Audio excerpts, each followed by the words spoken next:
मुझे पता है मैं क्या बोल रही हूँ। माँ जी आप भेज दीजिए उसे हमारे साथ। चलो देर से ही सही, तुझ में अकल तो आई कि अमीर गरीब या सब मैटर नहीं करता। जी माँ जी। लीजिए आ गए हमारी प्यारी देवरानी जी। चलिए देवरानी जी आज मैं आपको मॉल से शॉपिंग करवाती हूँ, आखिर आपको भी तो मॉल का मजा मिलना चाहिए ना। क्या सच्ची आप मुझे अपने साथ मॉल लेकर जाओगी? हाँ हाँ बिल्कुल, आइए। फिर चारों मॉल जाती हैं और सैंडल्स लेने लगती हैं। शॉपकीपर निकिता को सैंडल पहनाता है। वैसे सैंडल कितने की है? ज्यादा नहीं, बस 8,000 रुपए। हाँ फिर तो ठीक है। क्या 8,000 रुपए, वो भी सिर्फ एक चप्पल का? ये भगवान, इसमें तुम्हारे पूरे गांव की चप्पल आ जाएगी। लो खोल दी इसने अपनी जुबान, अब इसकी वजह से हमारी भी इंसल्ट होगी।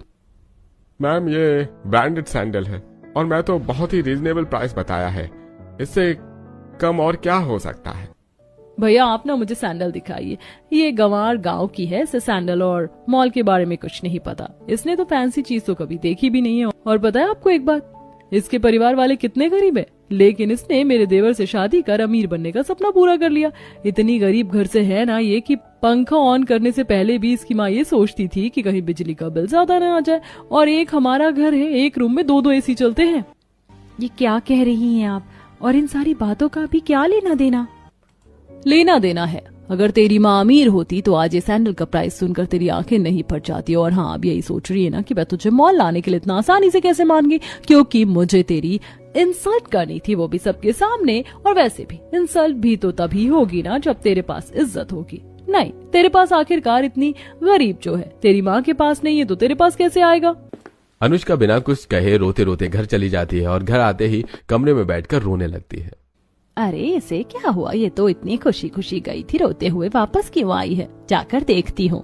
सुमित्रा अनुष्का के कमरे में जाती है और अनुष्का से पूछती है। अनुष्का सारी बातें बता देती है। सुमित्रा सबको बताती है और कुछ देर बाद करिश्मा, निकिता और कल्पना घर आते हैं।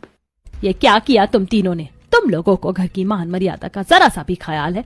घर में तो तुम अनुष्का से अच्छी तरह से बात नहीं करती और अब बाहर भी जाकर उसकी इतनी इंसल्ट करने की क्या जरूरत थी? आज मुझे ये समझ में आ गया कि मेरी बहू और बेटी में अमीरी का बहुत घमंड है, इसलिए उसने अपने ही घर में अपने ही खानदान की बहू की बेइज्जती दूसरों के सामने कर दी। मुझे तुम सबसे ये उम्मीद बिल्कुल नहीं थी। बाकी सबका तो समझ में आता है, करिश्मा तुझसे हमें ये बिल्कुल उम्मीद नहीं थी।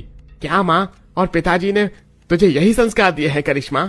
मुझे माफ कर दीजिए, मुझसे गलती हो गई। हाँ पापा मुझसे बहुत बड़ी गलती होगी। मैं पैसों की घमंड में अपने ही घर की इज्जत बाहर वालों के सामने नीलाम कर रही थी, अपनी ही भाभी की बेइज्जती कर रही थी। मुझे माफ कर दीजिए। ध्यान रहे